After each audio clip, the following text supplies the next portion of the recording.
Warahmatullahi wabarakatuh. Selamat pagi. Hari ini kita akan belajar IPA, dan sebelum kita mulai pembelajaran, kita mulai dengan basmalah. Bismillahirrahmanirrahim. Kita mulai dengan pembahasan soal yang sudah kalian kerjakan pada minggu kemarin. Mulai dari yang nomor 1. Apa yang dimaksud dengan kromosom dan gen? Kromosom itu adalah struktur dalam sel berupa deret panjang molekul yang terdiri dari suatu molekul DNA dan berbagai protein terkait yang merupakan informasi genetik suatu organisme. Sedangkan gen adalah unit instruksi atau perintah yang menentukan karakteristik makhluk hidup. Kita lanjutkan nomor 2. Apakah perbedaan gonosom dan autosom? Jadi, autosom itu disebut dengan kromosom tubuh adalah kromosom yang tidak ada hubungannya dengan penentuan jenis kelamin. Kromosom seks atau gonosom itu kromosom yang menentukan jenis kelamin. Jadi itu adalah dua perbedaan dari gonosom dan juga autosom. Kita lanjutkan ke materi berikutnya ya, tentang persilangan antara dua materi genetik. Nanti ini kita akan membahas tentang monohibrid dan juga dihibrid. Sebelum itu kita belajar tentang terminologi, yaitu simbol-simbol yang akan kita gunakan dalam mempelajari pewarisan sifat. P itu individu tertua. Jadi dia itu adalah orang tuanya atau parental, P. Kemudian F1 ini adalah keturunan pertama. F2 keturunan kedua. Gen D, gen atau alel dominan. Gen D kecil, gen atau alel resesif. Jadi kalau dominan dia D besar, kalau resesif itu D kecil. Alel ini bentuk alternatif suatu gen yang terdapat pada lokus atau tempat tertentu. Gen dominan itu gen yang menutupi ekspresi alelnya. Jadi ini kalau misalkan ibumu itu berhitung lancip, sedangkan hidungnya ayah itu berhitung bulat. Kalau misalkan hidung lancip itu adalah gen yang dominan, maka kalian akan memiliki hidung yang lancip. Sedangkan gen resesifnya itu yaitu hidung bulat. Gen resesif yaitu gen yang ekspresinya ditutupi oleh ekspresi alelnya. Kemudian heterozigot itu jika huruf pertamanya itu besar dan huruf keduanya itu kecil. Kalau homozigot, hurufnya itu sama-sama besar. Ini kalau homozigot dominan. Kalau homozigot resesif, maka dia itu sama-sama kecil. Jadi kayak gitu ya. Kalau misalkan D besar, D kecil itu heterozigot, D besar itu homozigot, dan D kecil itu homozigot resesif. Fenotip ini yaitu ekspresi gen yang langsung dapat diamati sebagai suatu sifat pada suatu individu. Jadi kalau fenotip itu yang kelihatan, nampak dari luar. Kalau genotip itu susunan genetik yang mendasari pemunculan suatu sifat. Nah, ini kita lanjutkan ke hukum Mendel 1. Pada waktu berlangsungnya pembentukan gamet, tiap pasang gen akan disegregasi ke dalam masing-masing gamet yang terbentuk. Ini contohnya persilangan monohibrid untuk sifat tinggi tanaman. Yang tandanya ada tanda panah ini adalah kromosom seks bagi laki-laki. Jadi ini simbol laki-laki, dan yang ada tanda panah ini adalah perempuan. Laki-laki itu punya sifat tinggi, karena kalau tinggi kan tadi disimbolkan dengan besar, huruf besar ya. Jadi ini D besar dengan D besar. Sedangkan pendek, perempuan, itu disimbolkan D kecil dan D kecil. D besar dengan D besar itu berarti punya gamet satu ya, gametnya itu D besar saja. D kecil dengan D kecil itu punya gamet satu, namanya D kecil, satu D kecil. Kemudian D besar dengan D kecil itu akan menghasilkan keturunan pertama. Jadi ini kayak perkalian biasa. Kalau D besar dikali dengan D kecil, maka dia akan menghasilkan D besar D kecil. Ini adalah keturunan pertamanya. Kemudian keturunan pertama itu akan melakukan penyerbukan sendiri. Jadi D besar D kecil itu akan melakukan persilangan dengan D besar D kecil. D besar D kecil itu berarti dia itu punya sifat heterozigot tapi dia tinggi, di mana sifat yang dominan adalah tinggi, sifat yang resesif adalah yang rendah. Jadi tanaman ini punya sifat fisik tinggi, tapi dia itu membawa sifat keturunan pendek. Ini adalah tabel persilangan. Kalau misalkan gamet jantannya itu sama, ini tinggi dengan pembawa gen pendek disilangkan dengan gamet betina tinggi yang disilangkan dengan pendek.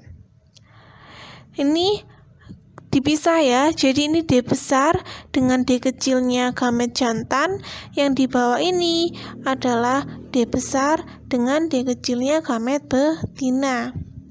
D besar dengan D besar itu akan menghasilkan kalau dikalikan D besar D besar. Kemudian ini D kecil dengan D besar, maka dia perkaliannya akan menjadi D besar D kecil. Ingat ya, apapun yang besar itu selalu ada di depan, yang kecil itu pasti terkalahkan ada di belakang. Makanya ini kenapa kok D kecil dikali dengan D besar, itu menjadikan D besarnya di depan, D kecilnya di belakang. Kemudian yang bawah D besar dengan D kecil, dia akan sama ya, D besar D kecil. Dan yang terakhir D kecil dengan D kecil, dia akan menghasilkan keturunan yang pendek. Jadi kalau misalkan dia di depannya ini adalah huruf besar, D besar, maka dia ini sifatnya tinggi. Kalau dia itu mula-mula dari depannya itu sudah kecil, D kecil, maka dia punya sifat yang pendek. Kemudian ini yang heterozigot. Kalau dia D besar dengan D kecil, maka dia sifatnya tinggi tapi pembawa sifat pendek. Jadi kalau misalkan dikawinkan ulang, maka boleh jadi anaknya itu akan menjadi pendek. Kita lanjutkan ke hukum Mendel kedua. Segregasi suatu pasangan gen tidak bergantung kepada segregasi pasangan gen lainnya, sehingga di dalam gamet-gamet yang terbentuk akan terjadi pemilihan kombinasi gen secara bebas. Ini kalau persalingan dihibrid, maksudnya dihibrid itu dia punya dua sifat yang berbeda. Contohnya, persilangan galur murni kedelai, ini maksudnya kedelai, berbiji kuning halus dengan galur murni berbiji hijau keriput. Jadi itu punya dua sifat beda. Yang pertama kuning dan hijau, yang kedua adalah halus dan keriput. Kalau monohibrid tadi dia cuma punya sifat satu yang beda, yaitu tinggi atau pendek. Kalau dihibrid dia itu ini kuning dengan hijau, halus dengan keriput.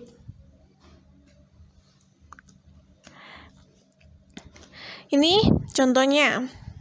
Kedelai kuning halus, kuning tadi disimbolkan dengan G besar, halus disimbolkan dengan W besar. Kalau kuningnya itu G besar, pasti hijau pastilah G kecil.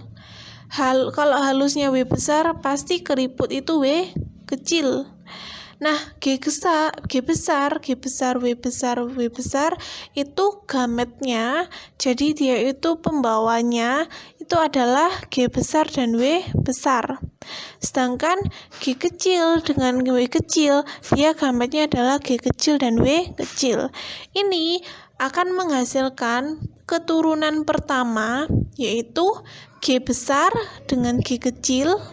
Jadi yang G itu dijejerkan dulu, G besar G kecil, kemudian W besar dikali dengan W kecil, G besar G kecil, W besar W kecil.